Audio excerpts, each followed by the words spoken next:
Okay, so today we're going to talk about communication and boundaries. So, I want to talk about communication today and how we can use it for making our lives be fulfilling. So, one way, when I think about communication, first of all, this video is for anyone. If you want to communicate your needs and wants better or in a more effective way so that's understood, then I will provide a lot of information on how to do that. So, for me, communication is a way to express what your feelings are, what your needs are, what your wants and desires are without attacking someone else. It's coming from a vulnerable and authentic place rather than a place of non vulnerability and non authenticity, inauthenticity. So, what I mean by this is this is like pure communication. Say someone has, say you're like on the path to going vegetarian, and that's what your goal is, and someone offers you like steak. Communication is one, not people pleasing, not accepting the steak just because you want to make them happy. In some cultures, I know this is common. I personally do not agree with it. I think it can lead to miscommunications, misunderstandings, and resentment building up. So I would not recommend people pleasing.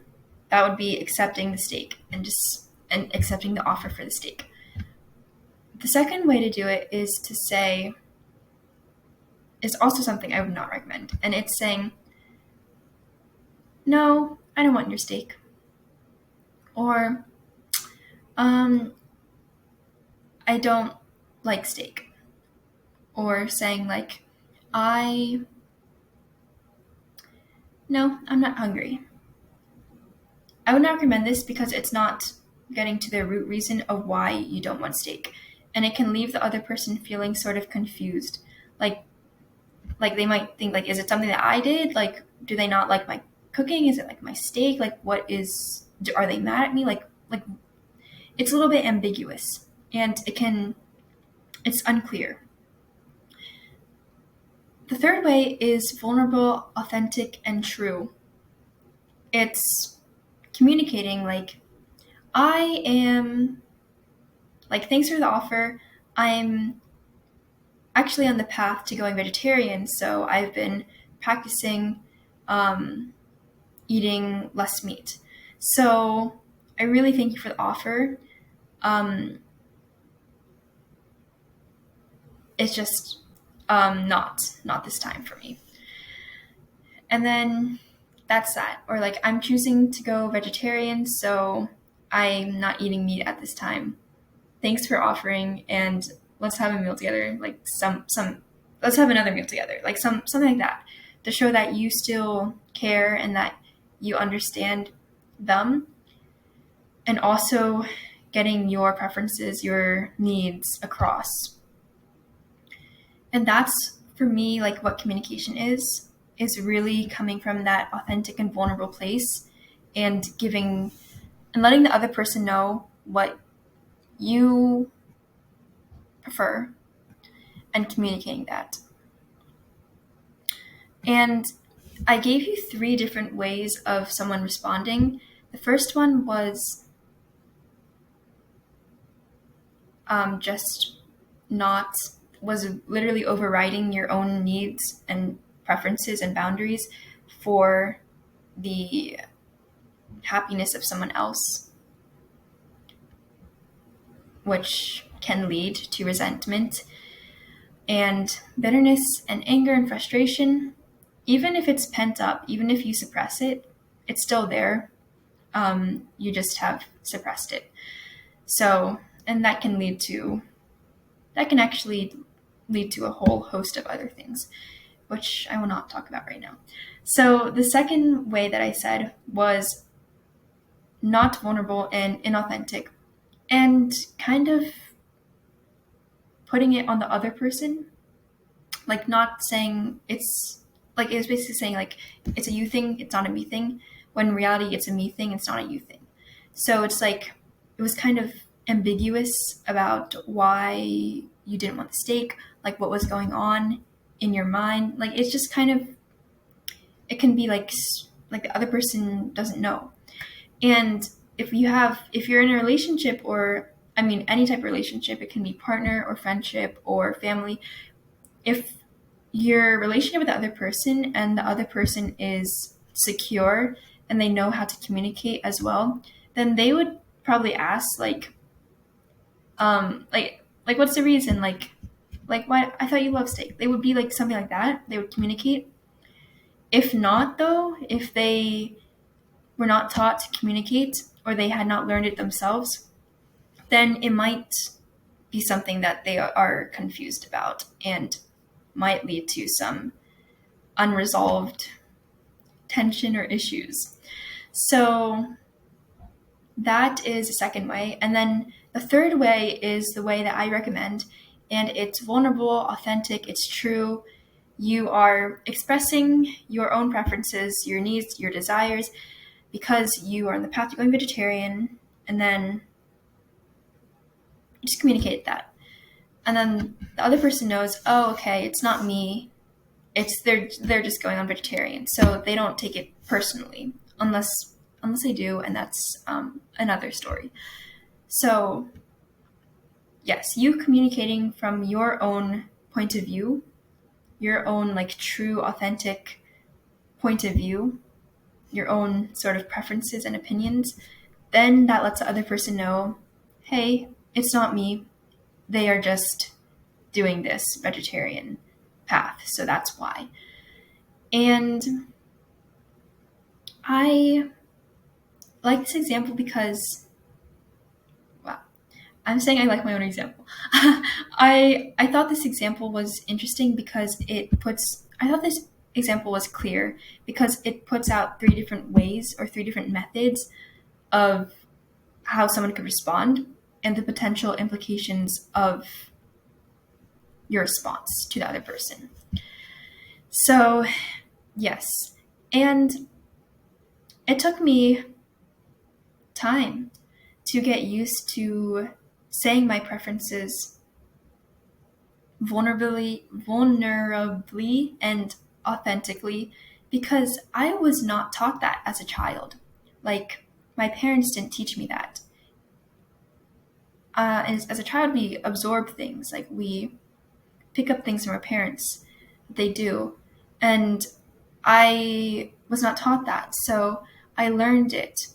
And it took me some time. It took me time to get comfortable communicating my preferences and my needs and my boundaries as well. And I'm saying, like, it's okay if someone is just starting out and maybe don't know what exactly to say. Maybe you don't know if it's going to anger this person or make them mad. This is me coming from a previous standpoint of the challenges that I went through. And that's okay. Like, you don't have to have it all figured out. You can make mistakes. That's how you learn. I know I made a ton of mistakes when I was communicating my preferences and setting boundaries at first. I made a lot of mistakes, and that's okay. Like, I forgive myself, and if I make a mistake, that's completely fine. I can apologize for that mistake as well.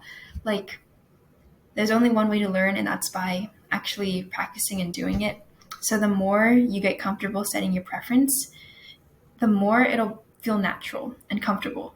And I remember for me, there's just this one day when I noticed that I did it like on autopilot. Like, it was my automatic thing, my automatic response to just state my preference, like, or what the reason was, vulnerably and authentically. And that was a day where I was really grateful for the work that I'd done because I knew that it was strengthening my relationship. And I'll give you that exact day. So, to let you know, in case you're working on this, what it can result in or be like.